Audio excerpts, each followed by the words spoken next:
You know, sometimes to keep photography interesting, you've got to try different things, and rather just photographing things as you see them, do it in a different way. So today it's quite a dull day. There's not much light about, but I'm going to go out with the Minox 35 GT again. I've loaded it with FP4 and I'm going to rate it at 250 ISO and again develop it in diaphragm. But rather than just taking straight shots, I'm going to move the camera during the exposure, and by doing that I'll get this motion blur in the image that I'm photographing, and I might come up with something you know, what you might call artistic. But as I always say, if you don't experiment, sometimes photography can get a little bit stale, and it can sometimes be a little boring doing the same old things. So I'm going to try that motion blur during the exposure. So I'm going to set off now. As I say, I've just rolled from my bulk loader around about 15 shots and see what we come up with. Right, the first shot I'm going to do is a self-portrait. Just see what sort of meter reading we're getting. It's around about 60th of a second. So what I'm going to do is get the camera, it's wound on at 60th of a second at f8, something like that, and then I'm just going to move the camera across like this and see I get some motion blur. Try it now, see if that works.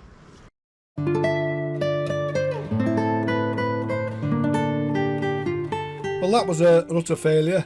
I've got the effect in the background, as we can see here, but by doing it the way I've done it, pointing the camera at me, it's just not what I'm after. So I'm just gonna, this is a learning process for me, and I'm just gonna have to carry on, and hopefully I'll get better as I progress using the camera this way. I think these trees might make a good subject, so we'll have a go with that. I've set the Minox a bit wider to a 5.6 and set the hyperfocus distance, and I'm getting at a shutter speed, I don't know, 200th of a second or something like that, because it's a variable shutter speed. It'll set any shutter speed, not just fixed ones.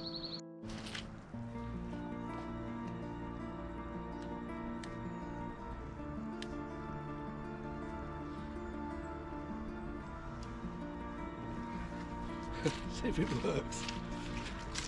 It's all good fun.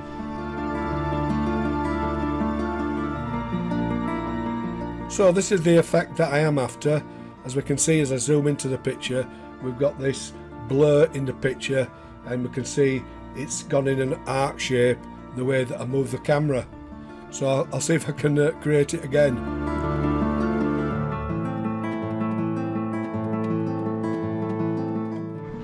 More branches on this one, so I'll get the Minox out and try another movement image and see if we get some nice blur in this. Now this is another picture that hasn't worked. There's just not enough motion blur to give that abstract look that I'm after. It has got blur in the picture, but it's just not enough. I think working this way, you're always better to try and find a lighter background. Otherwise, you know, the tones tend to merge with other tones, and it's not separating the blur as well. So that's what I'm looking out for. Look, with the fence there, and the trees are against the sky. So I'm going to try this one.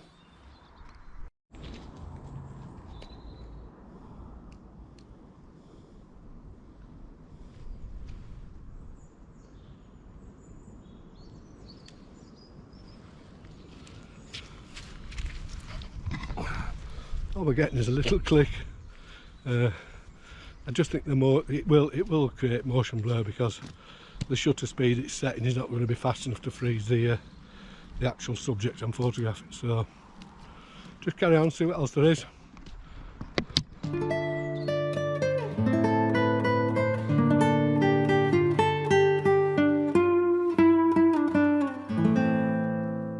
Still not enough motion blur to get the effect that I'm after. I don't think this camera's helping me, probably a bad choice. I would have been better using a camera where I can actually fix the shutter speed. I can't do this with the Minox, but I will persevere, and eventually I think I will get there. This is quite interesting, it's quite full, it's a tree of branches and etc. So again, I'll do the same thing, the arc in motion, and see what we come up with.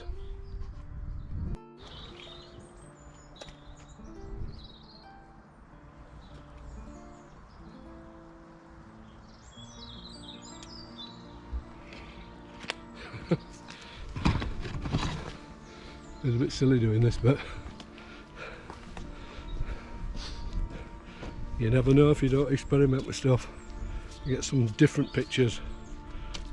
Variety is the spice of life, so they say.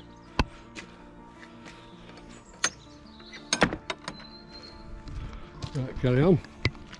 You can see how dull it's getting now, but that's helping me with the shutter speeds. It'll keeping them quite low, so we'll see.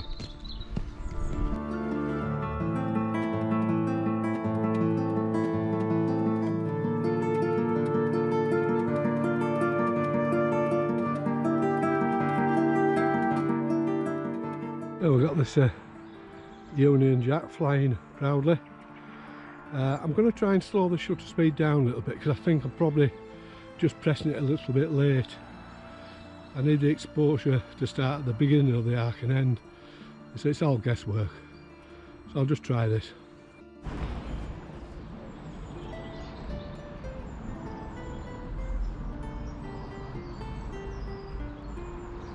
Set it to F11 this time. Give a nice shutter speed.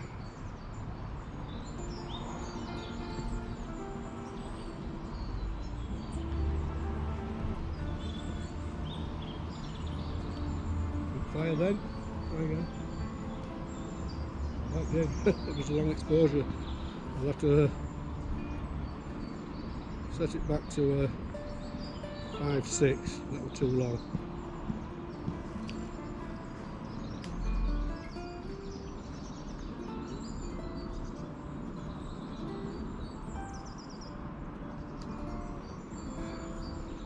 Let's see how that one turns out.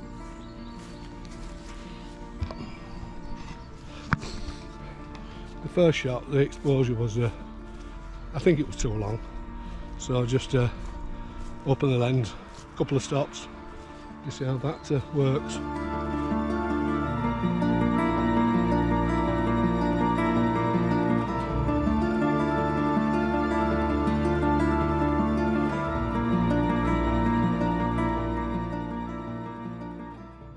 This could be a waste of time, but the thing is, it's getting me out of the house. It's not costing me a fortune. I've only got about 15 images, and it's from the bulk loader. But it does make you, it makes you go out, have a little walk and that, and even if you don't come back with anything, I'm still enjoying it. And I've just got all that anticipation of what's going to turn out when I develop the negatives. I'm a little bit disappointed if they all turn out bad, but if we get one or two, I'll be happy.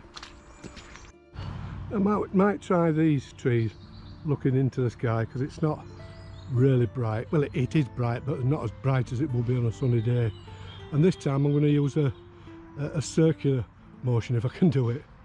So I'll get the camera set, and I might just slow the shutter speed down for this a little bit.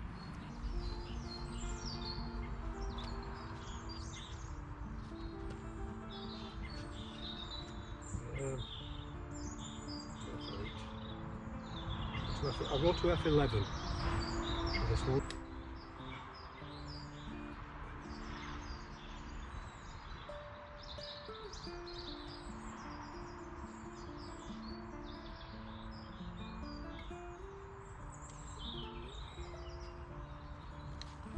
Another.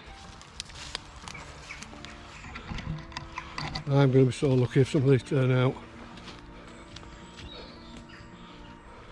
It's alright when you've got a digital camera, you can see if it's working. I haven't got a clue.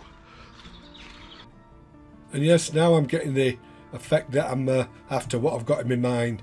This is very similar to the second image that I took, and we can see here we've got this lovely abstract effect in the branches.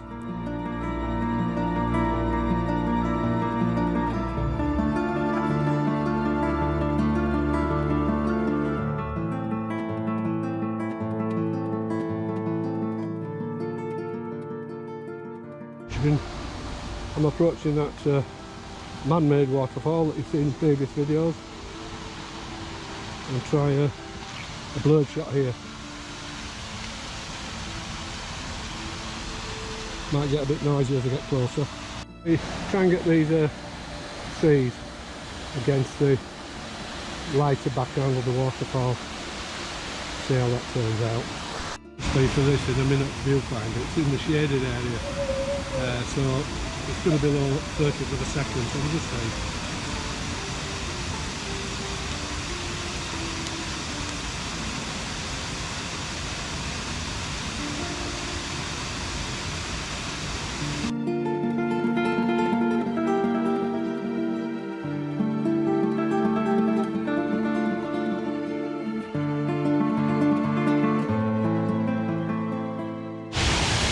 Might as well give the waterfall a go.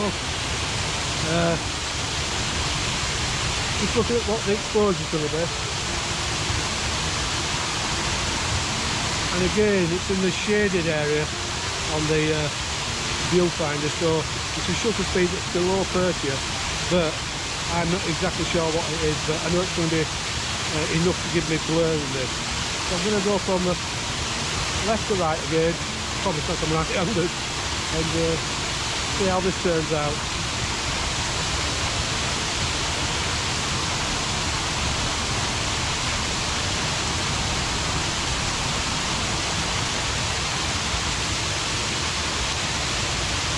That's another one.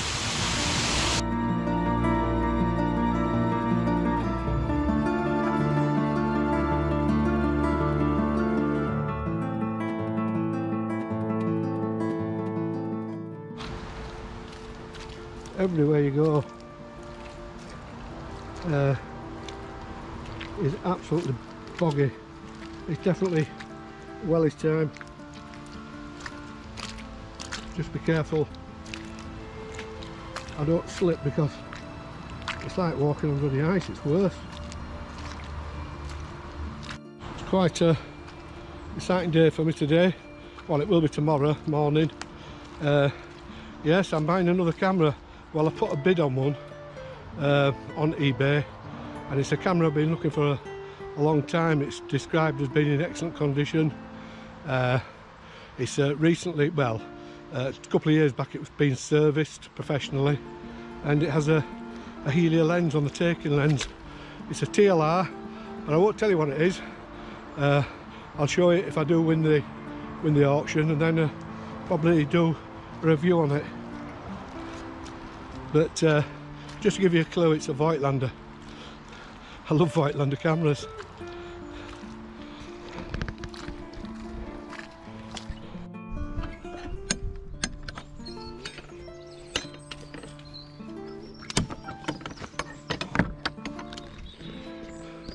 Doing this type of photography, it's a bit like doing the night photography that I do. Once you've done it once, you get an idea of where you're going with it. You know what sort of shutter speeds you need to set, apertures. Leave me well is we're getting a bit eddy of the muck, mud on them. I love that reflection there. I might try this.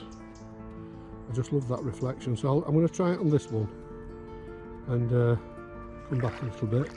Just look through the viewfinder of the camera and tap this, and again keep the shutter speed slow. Just wait till this water goes stiller.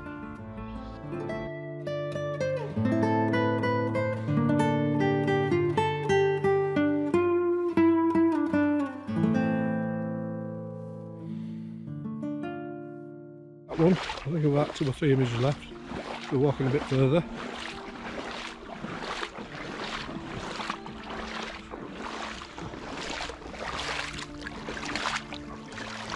That's nice as well. Quite like that. Oh well, I've ruined it now with moving. Just wait till it settles and it's a little bit brighter here, so might get a little bit better contrast. Yeah, something like that, the composition, if I can get it in on the Minox lens.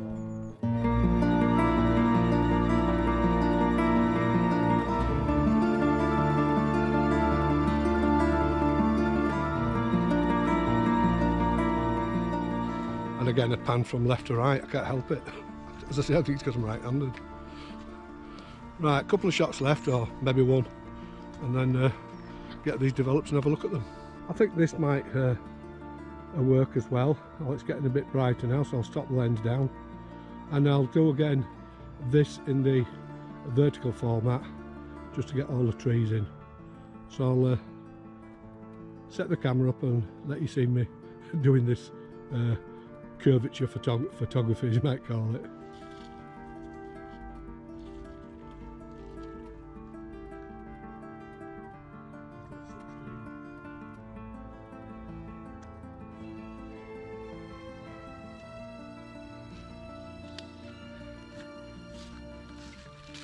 Some people in that, so they might show, I'm not sure. We'll see how that one goes. Oof. You know, you can walk miles when you're doing photography and you don't realise. If I was just going for a walk, I'd be absolutely knackered now. Because I'm doing the photography, I don't seem to feel the effects of it. As long as I'm not going uphill, that is.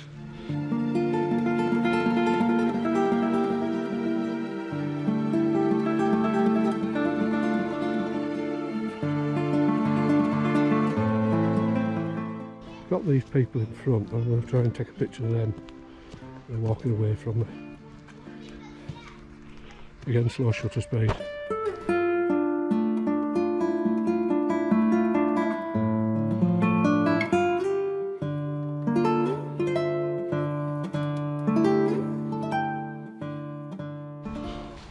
So I managed to get a picture of those. But hopefully we will get this blur, and they won't be sharp obviously, but you'll get this impressionist look of actual people stood there. So we'll see how it turns out. I suppose with this it's dependent on as well what speed film you use, and I've chosen today, because it was quite dull when I went out, to rate FP4 at 250 ISO.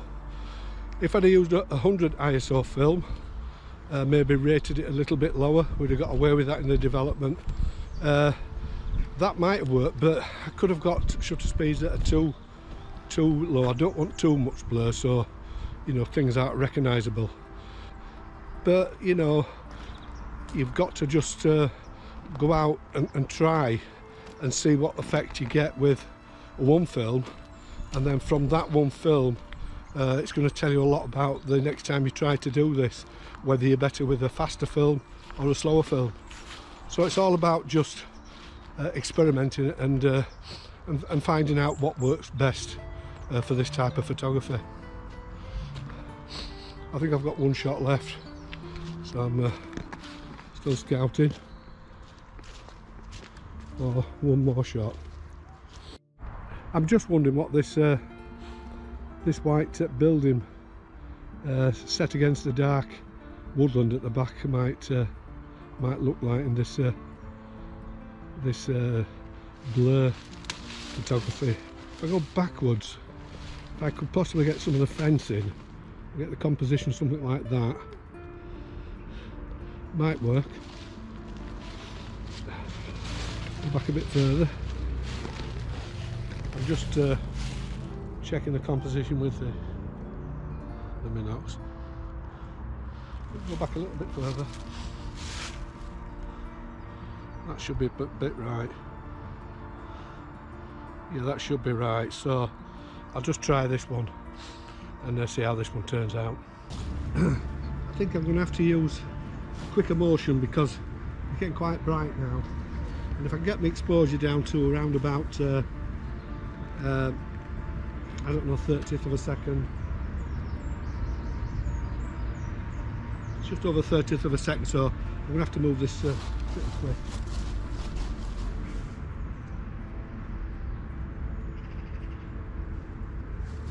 Right, that's got that one. I don't think I've got many left. I got the bulk load, but it isn't always accurate to tell you how many shots you've actually got to the nearest two. So we'll see.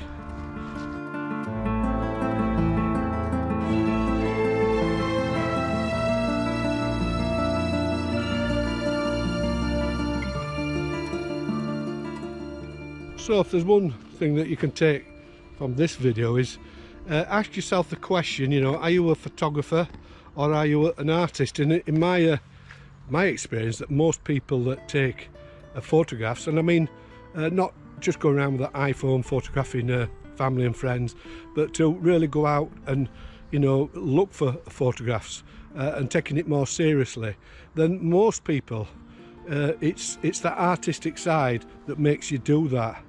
So you've got to look at the camera, whether it be a digital sensor or film, as a tool, and that tool can be used creatively and not always just to capture scenes. That there can be beautiful scenes, but not just to capture those, but use the camera in a different way.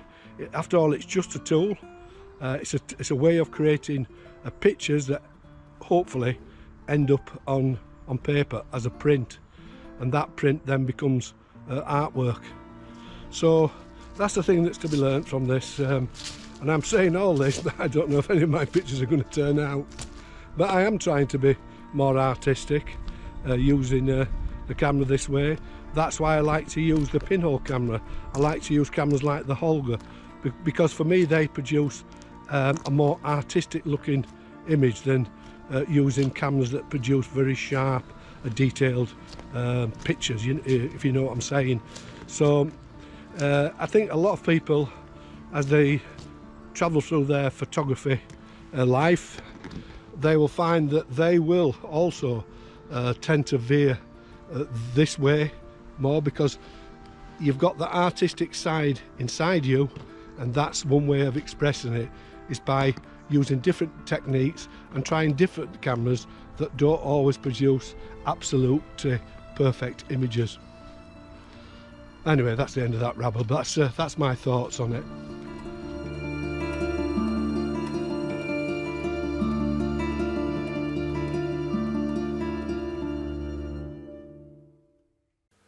So I got back home, developed the negatives.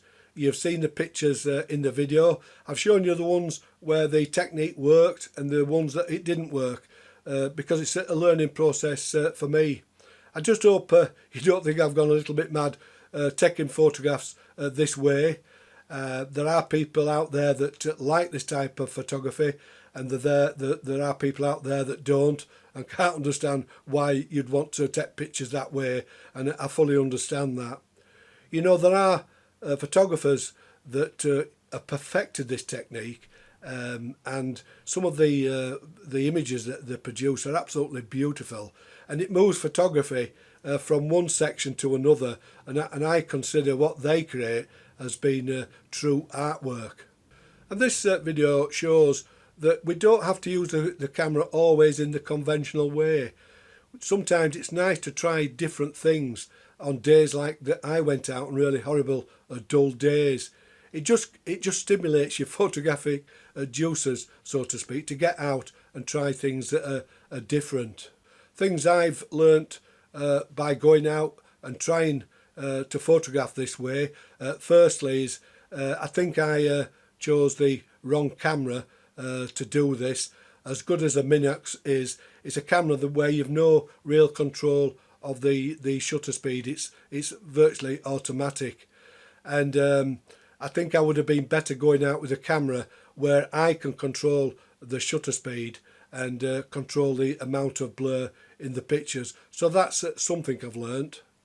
I also learnt that by going out and trying these techniques, sometimes it's best to stick with photographing certain subjects that are similar, to create a body of work rather than photographing anything that sort of moves, so to speak. By photographing trees the way that I did, I've created a body of work and together those images look really well, rather than just seeing them on their own as one picture. So that's something else I've learned with this type of photography. Try and stick to a theme, and you do create this body of work. So that is the end of the video. It's my first video of 2022. I hope you enjoyed it. If you enjoyed the video, give me a thumbs up, press that like button, subscribe to my channel. If you have any comments, leave them below. And as I always say, stay safe, and I'll see you all in the next video.